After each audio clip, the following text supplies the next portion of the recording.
4절부터 11장 4절부터 10절까지 교독하겠습니다. 모세가 바로에게 이르되 여호와께서 이와 같이 말씀하시기를 밤중에 내가 애굽 가운데로 들어가리니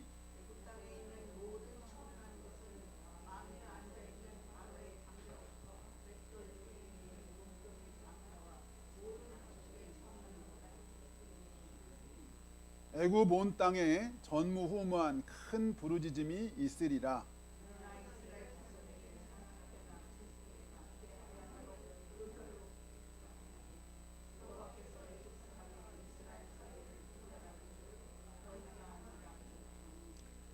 왕의 이 모든 신하가 내게 내려와 내게 절하며 이르기를 너와 너를 따르는 온 백성은 나가라 한 후에야 내가 나가리라 하고 심히 노하여 바로에게서 나오니라.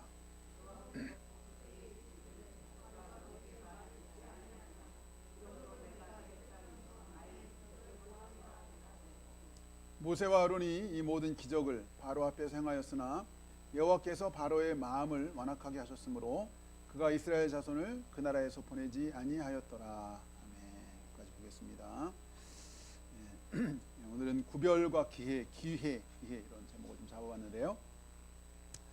지난 금요일 날 단일 기도회가 원데이 단일 기도가 있었는데 그때 언뜻 들은 말 중에 작년에 단일 기도에 참여한 교회가 14,000여 교회였는데 그 사이에 작년 참여했고 벌써 지금 5월, 4월이죠.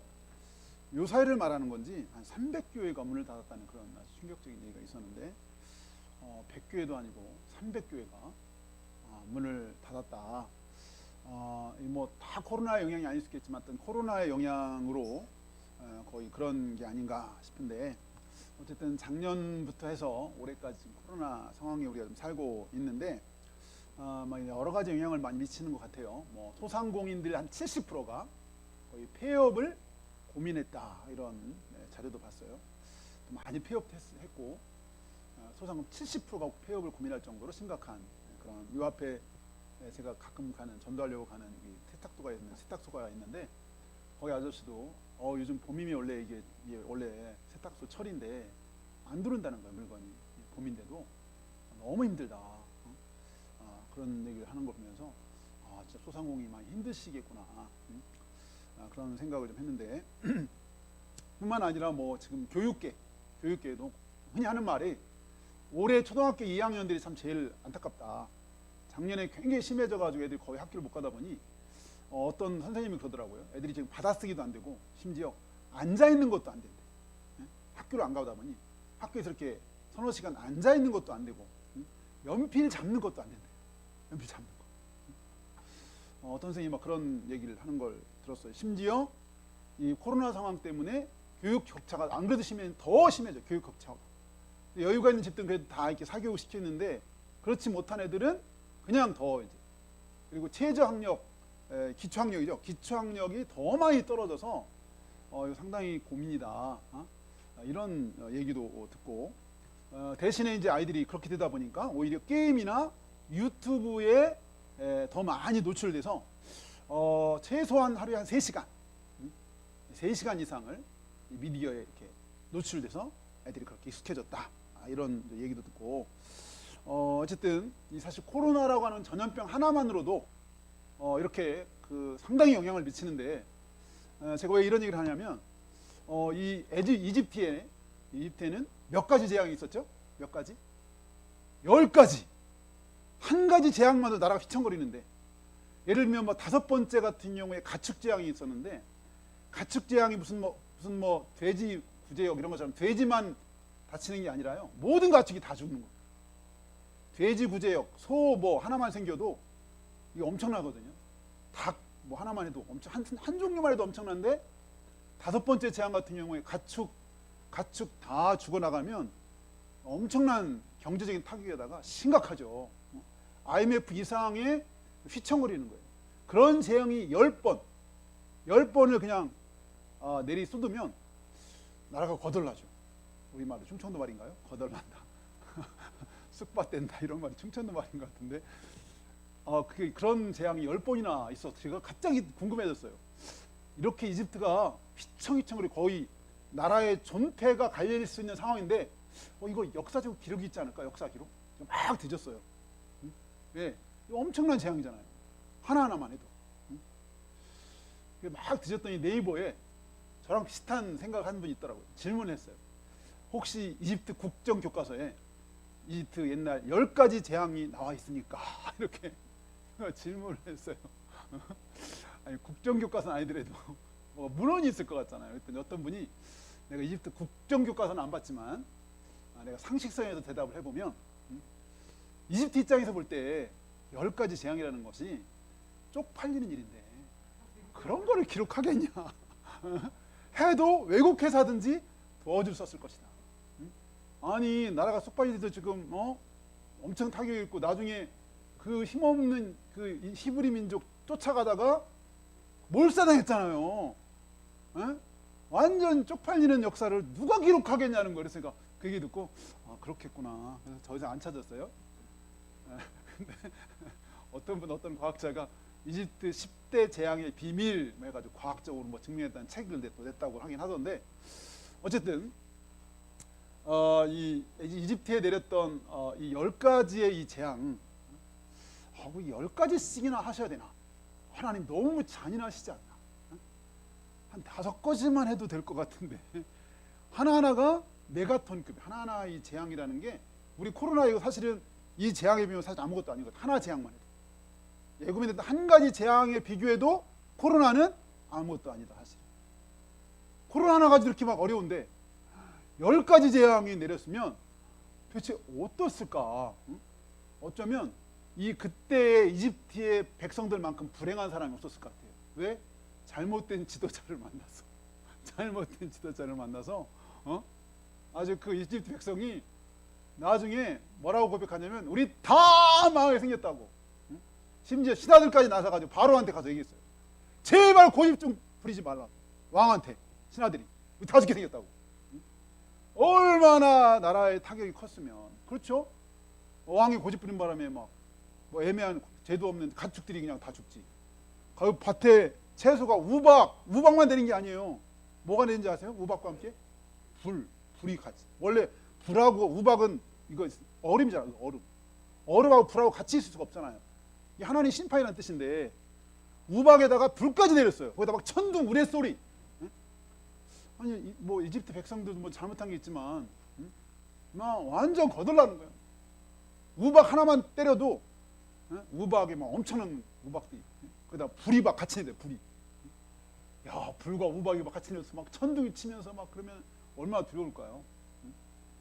이런 재앙을 10개씩이나 만났는데 오늘 이 마지막 재앙을 앞두고 하나님이 미리 경고하시는 다른 것도 경고했지만 오늘 특별히 이 10번째 재앙은 10번째 재앙이기도 했지만 또 특별해요. 왜 특별하냐면 다른 9가지 재앙은 하나님이 모세와 아론을 시켜가지고 재앙을 내리게 했어요. 모세와 아론을 시켜서. 근데 10번째 재앙은 내가 직접 행하리라 그랬어요. 그게 어딨나요? 4절에 있죠. 4절 같이 봐. 4절 다 같이 시작. 모세가 바로에게 이르되 여호와께서 이와 같이 말씀하시기를 밤중에 내가 애국 가운데로 들어가리니. 하나님이 직접 들어가신대요. 하나님이 내가 이거를 직접. 그동안은 모세와 아론을 통해서 무슨 뭐 피가 되게 한다든지 뭐 메뚜기 재앙이라든지 이렇게 했어요. 지팡이를 내려쳐가지고 그렇게 하게 했는데 이제는 하나님이 직접 들어간다. 이 말은 하나님이 직접 이스라엘 전체를 지나간다 이런 표현인데 하나님이 심판하시겠다는 뜻이죠. 10번째는요. 하나님이 직접 심판하셨어요. 이거는 이 재앙의 정도와 파급이 차원이 다르대. 아니 9번째까지도 이게 나라가 드렁드렁 했는데 나라가 그냥 휘청휘청 했는데 10번째 이 재앙은 파급이 지금까지도 다르다는 거예요. 왜? 하나님이 직접 그냥 손댄다는 거예요. 하나님이 직접 손대면 살아남을 게 없어요. 우리가 하나님 사실 그 무서움을 잘 몰라서 그렇긴 한데 이게 엄청난 무서운 얘기예요. 사실 엄청난 경고예요. 사실은 오늘 이 마지막 10번째 재앙의 경고를 하나님이 주시는 걸 통해서 한 3가지 정도를 한번 살펴보려고. 3가지. 첫 번째는 왜 굳이 하나님이 이 10번째 엄청난 재앙을 내리시는데, 아니 장자가 무슨 죄가 있다고, 왜 장자를 죽이시려고? 여기도 마지 계시죠? 마지. 저는 막내인데 감사하게 네, 마지. 아니 마지가 무슨 죄가 있다고? 우리 오늘 5절 같이 읽어봐요. 5절. 5절 시작. 애굽 땅에 있는 모든 처음 난 것은 왕 위에 앉아 있는 바로의 장자로부터 맷돌 뒤에 있는 몸종의 장자와 모든 가축의 처음 난 것까지 죽으리라. 처음 난 것도, 장자라는 표현이 사실은 장자면 아들이라는 뜻이잖아요. 근데 원래 마지라는 뜻이에요. 마지. 원문에는 처음 난. 그러니까 아들이 없는 집은 맏딸. 그러니까 우리 지현 집사 생각나네요. 지현 집사. 오빠 계셨구나. 오빠 계셨네. 죄송합니다. 오빠 계셨네. 네, 맞아요. 어쨌든 여기는 애굽이 아니니까.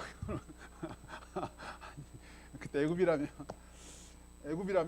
이렇게 마지, 딸로서도 마지도 그렇고 아들 장자도 그렇고 하나님이 이 마지만 골라서 수많은 백성들이 있고, 또 심지어 짐승도 첫 번째 태어난 것을 다 손보신다는 거예요. 짐승도. 이거는 신분 고의를 막느라고. 다시 말하면 왕자가 있을 거 아니에요. 왕도 계승자, 후계자가 있을 거 아니에요. 그 후계자가 죽는 거죠. 하여튼 장자는 다, 애굽 땅에 있는 모든 장자를 하나님이 다 골라서, 장자는 한 사람도 예외 없이. 나중에 보면요, 초상 안 난 집이 없었다라고 표현돼요. 12장에 보면 초상 안 난 집이 없다. 초상 안 난 집이 없다. 아니, 하나님 장자가 무슨 그렇게 죄를 많이 졌다고, 왜 이렇게 장자를 마지 정확히 말하면 마지 초태생 마지를 왜 이렇게 심판하시나요? 근데 첫째, 이제 이 마지라고 하는 의미가 이 당시만 해도요, 이집트도 이 처음 난 이 마지가 굉장히 존중받았대요. 왜냐하면 가문의 계승자라는 의미가 있고요. 가문의 계승자. 이건 우리나라도 마찬가지였잖아요. 아들 선호사상. 응? 저만 해도 정말 저가 태어날 때 많이 들은 얘기가, 너 딸이었으면 너 죽었을 거야. 그런 얘기를 많이 들었는데, 제 어릴 때만 해도 제 얘기. 제가 아들이어가지고 살려줬다는 거예요. 누나랑 5살 차이 나는데. 농담과 잔 얘기일 수도 있긴 한데, 이 이집트에도 특히 첫째에 대해서는 굉장히 대표성, 그리고 계승자, 가문의 계승자라고 해가지고 굉장히 존중이 여겼고, 또 대표성의 의미도 있고, 이런 의미로 원래는 이 장자라고 할 때 그냥 단순히 장자가 아닌 거, 한 가게의 운명이 걸린 고귀한 존재. 그래서 장자에 대한 관심, 첫 마지에 대한 관심이 대단했다는 거예요. 그래서 가문을 잇느냐 못 잇느냐, 이거에 이제. 근데 그 대표성인 마지를 심판했다는 거는 전체를 다 심판한 거예요. 우리가 흔히 한일전 맨날 얘기했잖아. 한일전. 대표 11명, 23명이 뛰는 거지만 그 대표들이 지면 우리나라가 진 거야. 내가 거기 뛰진 않았는데 내가 진 거야. 그래서 이겨야 돼. 거기는 이겨야 돼. 어떻게든지 이겨야 돼. 이게 대표성이 대표성. 그러니까 장자가 죽었지만 뭐야? 온 시반식과 다 죽은 거야. 그래서 나중에 우리가 12장에 보면요, 진짜로 이스라엘 애굽 백성들이 우린 다 죽었다고 그래요. 장자만 죽었는데 다 죽었다고 표현해요.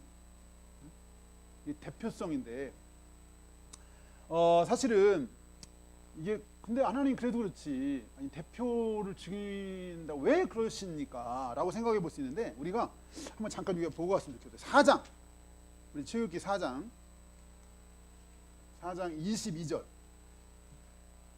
4장 22절. 4장 22절. 같이 한번 읽어볼까요? 4장 22절 출애굽기 시작. 너는 바로에게 이르기를, 여호와의 말씀에 이스라엘은 내 아들 내 장자라. 하나님이 이스라엘 백성을 내 아들 내 장자라. 이거 구약에 처음 나오는 말이에요. 구약에 이런 말이 별로 없어요. 거의 없어요. 이스라엘 백성을 내 아들, 더 나아가 내 장자다. 그러니까 이스라엘 백성은 최고로 존중받을 자들이다. 근데 이 말을 딱 보면요, 왜 장자를 심판했는가 딱 생각나는 거예요. 왜 장자를 심판했는가? 이 이집트에서 바로 왕을 비롯해 이집트가 400년 동안을 이 이스라엘 백성을 괴롭혔다고 했어요. 창세기 15장에 보면 400년을 괴롭혔어요. 400년. 누구를? 하나님의 장자를. 하나님의 장자 이스라엘 백성을 400년을 괴롭혔어요. 400년 하나님의 장자를 괴롭힌 걸 생각하면 이집트의 장자를 심판한 거는 아무것도 아니에요. 400년을 하나님의 장자를 괴롭혔어요. 그 하나님의, 그러니까 여기 지금 이걸 누구한테 말하냐면 바로한테 하라는, 바로한테. 여기 보세요. 너는 바로에게 이르기를, 모세한테 바로한테 이렇게 말하기를, 이 이스라엘 백성 힘도 없고 노예고 막 학대를 하고 막 괴롭혀도 꼼짝 못하는 힘없는 이런 노예지만 저들 내 백성, 내 장자야. 저렇게 전하라는 거예요. 하나님 저 바로한테 가서. 아마 바로가 이 얘기를 딱 기억하고 있었다면 10번째 재앙을 딱 만났을 때 깨달았을 거예요.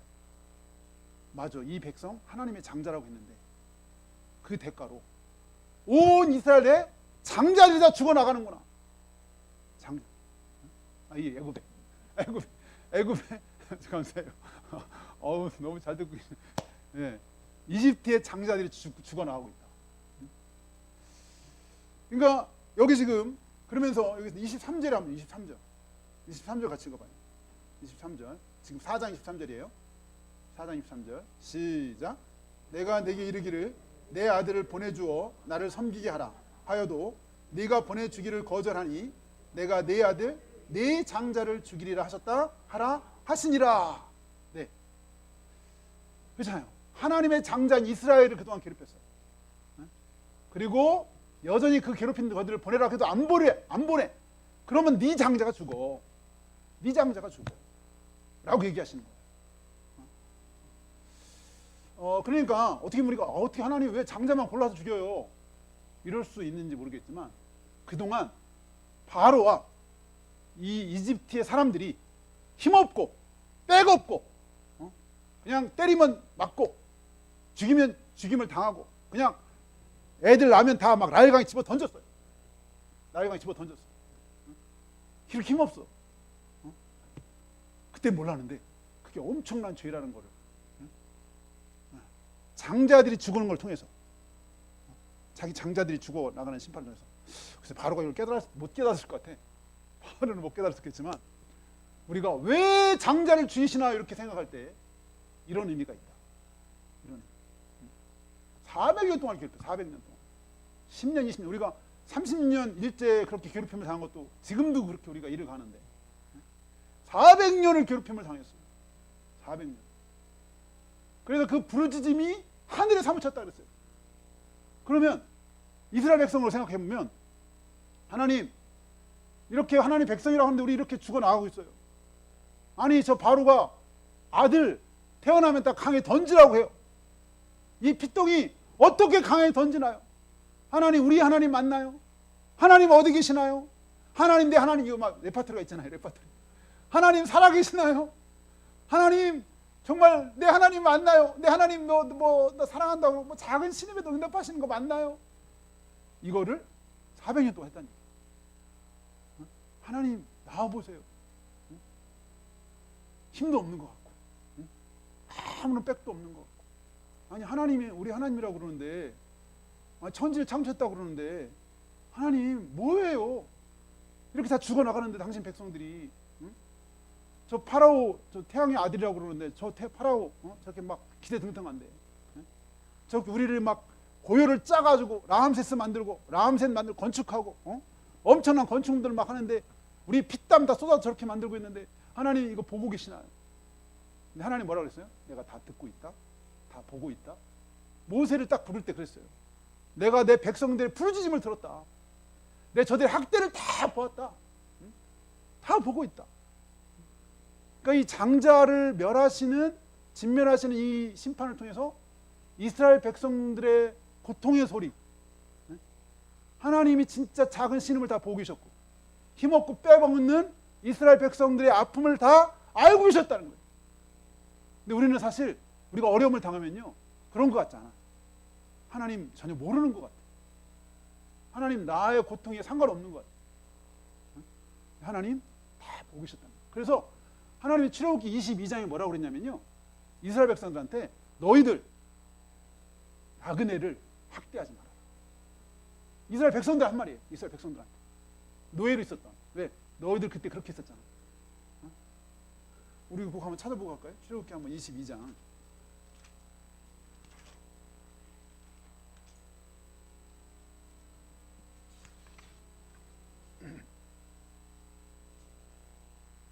(21절)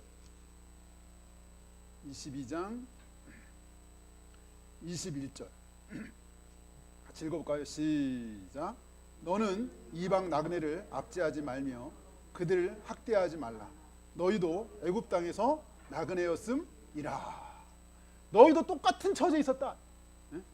그때 너희들 그렇게 엄청난 괴롭힘을 당했는데 너희들 나중에 이렇게 힘없는 사람, 나그네 압제하지 말고 학대하지 마라. 학대하지 마. 그들의 아픔의 신음소리 내가 다 듣고 있다. 다 듣고 있다. 그 다음에 23절에 그런 말이 나와요. 네가 만약 그들을 해롭게 함으로 그들이 내게 부르짖으면 내가 반드시 그 부르짖음을 들으리라. 내 노가 맹렬함으로 내가 칼로 너희를 죽일 수도 있다. 이렇게 얘기해요. 하나님. 하나님은 왜 장자를 죽이시나요? 이렇게 우리가 물어본다면 너희들이 행한 너희들이 어떻게 했는지를 기억해라. 하나님 백성들을 어떻게 괴롭혔는지를 기억해라. 반대로 하나님 백성들 우리의 그 고통과 신음에 외면한 줄 알았더니 다 듣고 계셨네. 다 보고 계셨네. 심지어 이방인들을 괴롭히는 것에 부르짖음도 하나님 다 들으신다 그랬어요. 보응하신다 그랬어요. 하물며 택하신 백성들의 부르짖는 소리, 아픔, 고통 하나님 다 듣고 계시고 알고 계시다. 이렇게 오늘 말씀하십니다. 그래서 우리가 힘이 없다고 힘이 없는 사람을 함부로 압제하거나 무시하거나 짓밟으면 안 돼.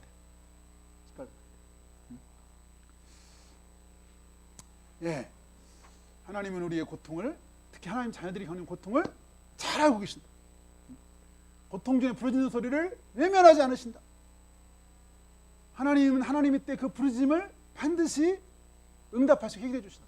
하나님의 때 라는 것을 오늘 여기 통해서 5절을 통해서 첫 번째 알 수 있고, 두 번째는 이 구별하심에 대한 은혜. 구별하심에 대한 은혜. 두 번째, 우리 7절 보겠습니다. 7절 우리 다 같이 7절 출애굽기 11장입니다. 본문 출애굽기 11장 7절을 다 같이 한번 시작. 그러나 이스라엘 자손에게는 사람에게나 짐승에게나 개 한 마리도 그 혀를 움직이지 아니하리니 여호와께서 애굽 사람과 이스라엘 사이를 구별하는 줄을 너희가 알리라 하셨나니. 네. 6절에는 애굽 온 땅에 전무후무한 큰 부르짖음이 있을 거라고 했어요. 애굽 땅에 전무후무한. 이거 원래 이스라엘 백성들이 이렇게 부르짖는 거였는데 이제는 바뀌었어요. 위치가. 이집트 사람들이 그렇게 전무후무한 부르짖음, 고통 속에 부르짖는 거예요. 그 10번째 재앙 때문에. 근데 6절은 그렇게 이집트에는 엄청난 곡성이 있는데 7절 같은 애굽에 있지만, 물론 고센 땅이라고 하는 지역이 있긴 한데, 이스라엘 자손에게는 개 한 마리도 그 혀를 움직이지 않는다. 여러분, 개는 우리가 아는 것처럼 청각과 후각이 뛰어나서 어떤 움직임이 있을 때 제일 먼저 감지해서 반응하는 게 개인데, 아니 바로 옆에 있는 여기 이집트 사람들은 막 곡성이 하늘을 치는데 얼마나 시끄럽겠어요. 그럼 제일 먼저 반응할 게 누구예요? 개죠. 개가 막 짖고 난리낼 거예요. 왜? 막 떠들고 울고 막 소리치니까.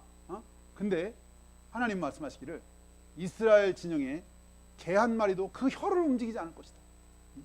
하나님의 절대적인 보호하심과 평온케 하심으로 개 한 마리도 혀를 움직이지 않을 것이다. 하나님 지키시고 보호한다는 것. 이집트 땅에는 엄청난 심판이 임하고 그런 말이냐면 곡성이 임하겠지만, 같은 이집트 땅 안에 있는데, 어떻게 이 딱 이스라엘 백성 여기는 절대적인 평안과 하나님의 보호하심이 있다라고 여기 7절에 말한 거예요. 7절에. 이건 뭐냐? 여기도 나오지만 애굽 사람과 이스라엘 사람을 구별하는 줄을 너희가 알리라. 구별하는 줄 너희가 알리라. 이 구별하심의 은혜. 하나님 구별해 주시는 게 은혜. 이 구별하지 않으면 같이 심판받고 같이 죽는 거죠. 이 구별이라는 것은 하나님의 놀라운 은혜죠. 은혜와 사랑이죠. 은혜와 사랑. 이 두 상황, 지금 여기 6절과 7절의 상황을 극명하게 대조시켰어요. 이것은 하나님의 구별된 사랑, 구별하심의 사랑의 은혜다. 이거는 물론 앞에도 몇 번 얘기했어요. 파리재앙 8장에도 보면 그날에 나는 내 백성이 거주하는 고센 땅을 구별하여 그곳에는 파리가 없게 하리라. 9장에도 보면 7절에 그때는 바로가 사람을 보내서 이스라엘 가축은 하나도 죽지 아니하였더라.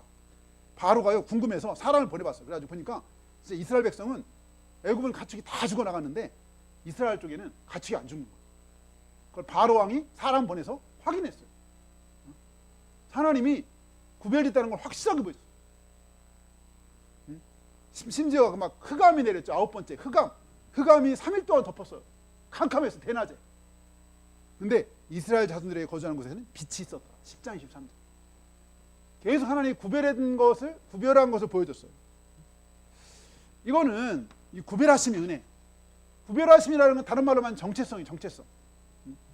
사실은 이스라엘 백성 아까 그랬지만 힘없는 노예 400년 동안 학대 속에 살았어요. 근데 10가지 재앙이 막 진행되는데 하나님이 구별해 주는 거예요. 하나님 왜 우리에게 이런 은혜를 베푸시나요? 하나님 그러겠죠. 너는 내 백성 내 장자야. 아니 저기는 막 죽어나가는데 아니 우리는 뭐라고? 하나님 이렇게 은혜를 베푸시나요? 하나님이 10번째 재앙, 10가지 재앙을 내리는 여러 가지 이유가 있을 거예요. 근데 그 중에 하나가 뭐냐면 바로 이스라엘 백성들의 정체성, 이 구별을 통한 정체성을 세우기 위해서, 정체성을 회복하기 위해서. 정말 이스라엘 백성이 하나님 백성이라는 거예요. 왜냐하면 사실 이스라엘 백성이 제대로 교육받을 기회가 없었잖아요. 이집트에 있는 동안에 막 번성했지만 하나님의 백성이고 하나님의 백성이 어떻게 살아야 되는지에 대해서 교육받은 적이 별로 없어요. 교육받은 적이 없어요. 근데 이 10가지 막 재앙이 진행되면서 진행될 때마다 이스라엘 백성들 오 마이 갓! 아니 어떻게 똑같은 재앙이 이집트 땅에 내리는데 어떻게 딱 여기 고센 땅 여기 저기는 엄청난 막 죽어나가는데 여기 딱 넘어가면 아무 이상이 없는 거예요. 그런 일이 번번이 벌어지는 걸 통해서 아 정말 우리가 하나님의 백성인가 보구나. 정체성 하나님 백성인가 보구나. 근데 사실은 우리가 이 하나님의 우리가 자녀라고 하는 정체성이 있지만 하나님의 자녀라고 하는 정체성을 우리가 견고하게 딱 우리가 이거 잡기는 이게 세워가기는 이게 참 쉽지 않은 게 제가 오늘 되게 국동방송 딱 오다 듣는데 그런 얘기를 하더라고요. 진행하시는 목사님 같아요. 그런 얘기. 자기는 대표적인 미녀와 야수 커플이. 미녀와 야수. 다 그랬대 주변에서. 자기도 그걸 인정한대. 자기는 야수고 이제 부인은 이제 미녀라니. 그래서 자기가 자기 와이프한테 아내한테 당신 예쁘다. 결혼하고 나서 그랬대. 그랬더니 아내가 막 화를 냈대. 왜 그런가? 놀란 거야. 진짜 예쁘다고 했는데. 근데 막 예쁘다고 막 엄청 화를 내. 그래서 이제 처음에 몰랐어 그 이유. 알고 봤더니 자기가 지금까지 자라면서 예쁘다는 줄 한 번도 못 들었을 뿐만 아니라 반대 얘기를 많이 들어요. 근데 누가 봐도 객관적으로 봐도 다 예쁘다고 해요. 진짜 100이면 100 아마 그럴 것 같아요. 근데 본인만 믿지도 않고 오히려 예쁘다고 막 화를 내요. 그래서 나중에 들어서 그 얘기를 그 내면의 얘기를 들었어요.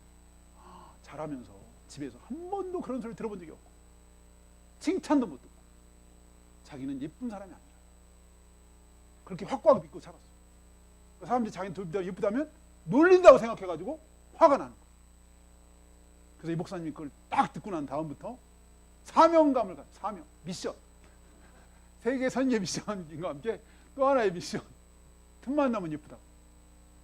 그래가지고 분수라고 소리 듣는 어디 밖에 나가서 사람들이 막 이상하게 생각하는 거예요. 우리 아내인데 예쁘죠? 굉장히 예쁘죠? 근데요, 몇 년이 지났는지 모르겠는데 지금 한 20년 지나나 모르겠는데 이제 믿는데 20년 지났는데 연수를 안 나왔어. 내 추측컨대 나이가 좀 있어 보이죠. 지금은 믿는데 지금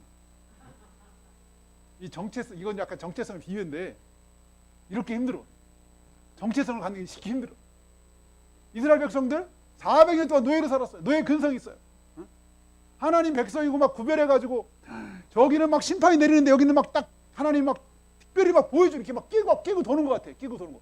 여러분, 우리가 사실 어디 단체 때 누구 끼고 돌면요 꼴불견처럼 느껴지잖아요. 왜 쟤만 저렇게 좋아해? 형제들이 여럿이는데 부모님이 나는 우리 누구만 좋아해. 막 이러면 이제 삐지고 상처받죠. 지금 이스라엘 백성이 그렇게 하나님 끼고 도는 거 아니에요? 엄청 사랑, 하나님의 사랑의 표현이죠, 사실. 구별하심. 하나님 구별해 주신. 이 정체성, 하나님 백성이라고 하는 정체성을 갖는 게 쉽지 않은 거예요. 하나님이 막 10가지 재앙을 막 내리실 때마다 하나님, 자기들 구별해 준 것 있잖아요. 뭐냐면 진짜 천지의 주인이시군요. 하나님의 명령으로 이 갑자기 막 이 메뚜기가 막 온 전 세상에 몰아치고 하나님 앞에 딱 또 기도하면 막 메뚜기가 쫙 사라지고 하나님의 능력을 이제 보는 거예요. 하나님 능력. 그래서 사실은 애굽하는 이게 이집트를 탈출하는 것도 있지만 사실은 더 중요한 것 중에 하나는 10가지 재앙 속에서 하나님이 누구신지를 알고 본인들의 정체성. 우리 하나님 저런 하나님이구나. 오 마이 갓, 저런 하나님이셨구나. 그러면서 이스라엘 백성들의 정체성을 세워가도록 하나님이 10가지 재앙. 구별하심의 은혜를 생각하니까요, 갑자기 예수님이 생각나다. 예수님의 말씀이. 그날이 되면 이렇게 두 사람이 같이 밭에서 일을 하고 있는데 하나는 데려감을 당하고 하나는 놔둠을 당하고, 두 사람이 막 맷돌을 갈고 있어. 둘이 막 맷돌을 서로 막 갈고 있어. 근데 예수님이 하나는 데려가고 하나는 놔드릴 것이라. 구별됨의 은혜. 구별됨이 현실로 나타나는 거죠. 현실로. 그날에 현실로 나타나. 같이 학교에서 막 공부하고 있어요. 여럿이 막 공부하고 있는데 누구는 데려감을 당하고 누구는 놔두고, 직장에서 일을 하고 있는데 누구는 데려가고 누구는 놔두고. 우리가 하나님의 정체성을 분명히 갖고 있어야 된다. 그래서 우리가 그날에 주님이 오셨을 때 이렇게 있는데 분명히 우리 하나님이 이렇게 데려갔습니다. 마치 여기 막 뽑아서 이렇게 하나님이 하시는 것처럼 구별하시는 은혜가 그렇게 우리에게 현실로 나타날 거라는 거죠. 그래서 사실 우리가 참 이 구별되게 사는 게 어렵기도 하지만 굉장히 감사한, 예수 믿는 것이 자랑스럽고, 어디 가서도 나 예수 믿는다, 하나님 자녀다, 얼마나 자랑돼. 구별됨. 때로 뭐 구별되게 사는 것이 핍박도 있고 어려움도 있지만 구별되게 사는 게 굉장히 이게 축복된 일이고, 하나님 자녀가 복된 일이고. 여기 이거 봐요. 하나님 자녀들을 심판해서 하나님이 다 구별해. 그러니까 우리가 너무 당당하게 하나님이 자녀된 거, 예수 믿는 걸 너무 정말 당당하게 드러내도 정말 감사한 일. 마지막 세 번째는 기회라고 그랬는데, 제가 오늘 구별과 기회라는 제목을 잡았는데, 이 10가지 재앙은 또 한편으로 보면 기회. 오늘 9절에 보면요, 11장 9절에 보면 9절 같이 읽어볼까요? 11장 9절 시작. 여호와께서 모세에게 이르시기를 바로가 너희의 말을 듣지 아니하리라. 그러므로 내가 애굽 땅에서 나의 기적을 더하리라 하셨고, 바로가 너희 말을 듣지 아니하리라. 그래서 기적을 더한다 그랬어요. 그러니까 하나님이 계속 기회를 줬어요. 바로한테. 말을 안 들으니까 몇 번째까지? 10번째까지, 9번째까지 기회를 주셨어요. 하나님은 위에 기회를 주시고, 또 하나님이 어떤 심판할 때 반드시 미리 경고를 하셔요. 미리 경고. 앞에서 계속 경고를 줬어요. 경고. 너 이렇게 보내면 상관없는데 안 보내면 이런 일이 있을 거야. 경고를 주셨어. 경고라는 것은 기회를 주시는 거예요. 기회. 경고 없이 바로 그냥 일이 싫어지면 기회가 없는 거잖아요. 경고를 주시고 또 10번의 기회, 9번의 기회를 최소한 줬어요. 9번의 기회. 돌이킬 수 있는 기회. 그래서 이 바로도 자기가 다 인정했어요. 우리 거기 10장 한번 가봐요. 출애굽기 10장 16절. 10장 16절 한번 볼까요? 10장 16절. 10장 16절 같이 읽어보겠습니다. 16절 시작. 바로가 모세와 아론을 급히 불러 이르되 내가 너희 하나님 여호와와 너에게 죄를 지었으니 17절 바라건대 이번만 나의 죄를 용서하고 너희 하나님 여호와께 구하여 이 죽음만은 내게서 떠나게 하라. 여기 내가 너희 하나님 여호와와 너희에게 죄를 졌다. 바로와 모세 이스라엘 백성에게 죄를 졌다. 하나님께 죄를 졌다. 이게 본인이 알아요. 죄를 진 거 이제는 알았어요. 근데 여기만 안 게 아니에요. 우리 9장에 보면요. 9장 27절. 9장 27절도 마저 보겠습니다. 9장 27절. 9장 27절. 같이 시작. 바로가 사람을 보내어 모세와 아론을 불러 그들에게 이르되 이번은 내가 범죄하였노라. 여호와는 의로우시고 나와 나의 백성은 악하도다. 아니 본인이 다 깨닫고 알았어요. 나 악하다. 우리 백성 악하다. 죄를 졌다. 기회를 다 줬어요. 기회를. 근데 기회를 주고 본인도 죄가 있는 것을 깨달았는데 돌이키지 못하는 거예요. 돌이키지 못해요. 이게 안타까워. 죄인 걸 다 알고 깨달았고 고백됐어요. 근데 문제는 뭐냐? 거기서 돌이키지 못하는 거예요. 알긴 알았어. 거기까지 알았어. 10번째 재앙 전부터 이제 알았어. 바로가. 아, 내가 죄가 있구나. 이 강팍한 바로가 자기 죄를 고백했어요. 죄를 안다 그랬어요. 그렇게 기회를 주신 거 하나님. 기회를 주신 거는 다른 말로 하면 사랑이죠. 사랑. 이 예고도 사랑의 표시고. 에스겔서에 보면 그런 말이 있어요. 나는 악인이 죽는 것을 기뻐하지 아니하고 악인이 그 길에 돌이켜 떠나 사는 것을 기뻐한다. 하나님이 기회를 주신 거예요. 악인에게도 강팍한 바로에게도. 근데 바로가 끝내 그 기회를 다 걷어찼어요. 그 기회를. 안타깝게도. 하나님이 이렇게 이제 최후 통첩을 줬어요. 그래서 이런 경고를 잘 듣고 받아들이고 그러면 정말 그에게 마치 옛날 니느웨를 막 경고했죠. 니느웨 성에 요나가 가서 한번 경고했잖아요. 너희 회개하지 않으면 너희들 다 망할 거라고 했는데 경고를 딱 받아들이니까 살았어요. 경고를 받아들이니까 한 번 딱 경고했는데 한 번의 기회를 잡았던 거예요. 근데 이 바로는 10번의 기회를 줬는데 못 잡았어요. 10번의 기회. 근데 사실 어떻게 보면 바로라고 하지만 우리가 바로라고 하지만 바로 모습도 제 모습도 있을 수 있어요. 하나님 계속 막 사인을 주고 경고를 줬는데 못 알아듣기도 하고 알아들은데도 돌이키지 않은 것도 있어요. 알아들은데 돌이키지 않을 수도 있어요. 근데 하나님이 그렇게 말씀하시고 기회를 주신 것은 사랑. 우리에게 사랑. 우리를 살리고자. 악인이 죽는 것을 기뻐하지 아니하고 악인이 그 길에서 돌이켜 떠나 사는 것을 기뻐하시는 하나님의 사랑의 표시다. 하나님 끝까지 기회를 주셨다. 바로에게 10번의 기회를 최소한 10번 기회면 굉장히 많이 주신 거예요. 10번의 기회를 줬지만 거부했다 하는 거죠.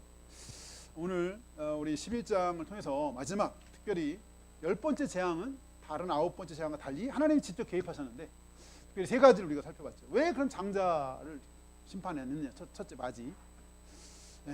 거기에는 그들이 행한 어떤 죄의 심판이면서 고통당하는 하나님의 장자 이스라엘 백성들의 아픔을 또한 위로하는 그런 면도 있었다. 두 번째 구별됨의 은혜. 이런 그 재앙 중에도 이스라엘 백성들을 구별해 주셨다. 이 구별의 은혜가 얼마나 놀라운 은혜인지 모른다. 전적인 하나님의 은혜로 구별해 주셨는데 우리가 이 구별된 정체성, 하나님 자녀라고 하는 백성이라는 정체성, 분명히 우리가 이거를 가지고 있어야 됩니다. 하나님 자녀다. 흔들리지 말고. 세 번째는 하나님이 기회를 이렇게 기회를 주신다. 기회는 하나님의 사랑의 표시고 우리가 하나님께 은혜 받을 수 있는, 돌이킬 수 있는, 우리가 살 수 있는 그런 기회인데 사실은 예수님도 뭐 경고를 했었죠. 예수 그리스도를 받아들인 자에게는 영생이 있지만 그렇지 못한데 이미 심판이 있다라고 심판에 이르렀다고 요한복음 3장에도 말씀하셨는데, 어쨌든 하나님이 우리에게 기회를 주실 때 그 기회를 잘 잡을 수 있게 예수님을 축원합니다. 같이 기도하겠습니다. 같이 기도할 때 오늘 우리 10번째 재앙의 경고, 아직 내리지 않았지만 경고하시는 하나님을 말씀을 통해서 특별히 또 우리가 힘들고 어려울 때 정말 우리의 모든 고통 소리를, 우리의 부르짖음을, 우리의 아픔을 아시는 하나님, 그 하나님 앞에 또 우리가 믿음으로 이렇게 하나님 앞에 나아가는 우리가 될 수 있게 하시고, 정말 부족하고 연약한 우리를 하나님이 오직 은혜로 구별해서 하나님 자녀 되게 하시고, 이 땅에서 하나님 자녀로 살아가게 하셨는데, 그러니까 그 정체성을 우리가 잃지 않고 살아가게 하시고, 우리에게 주시는 기회를 따라 더욱더 우리가 주 앞에 가까이 나아가는 우리가 될 수 있도록 인도해 달라고 이 시간에 각자 주 앞에 기도하겠습니다. 할렐루야. 하나님 아버지 하나님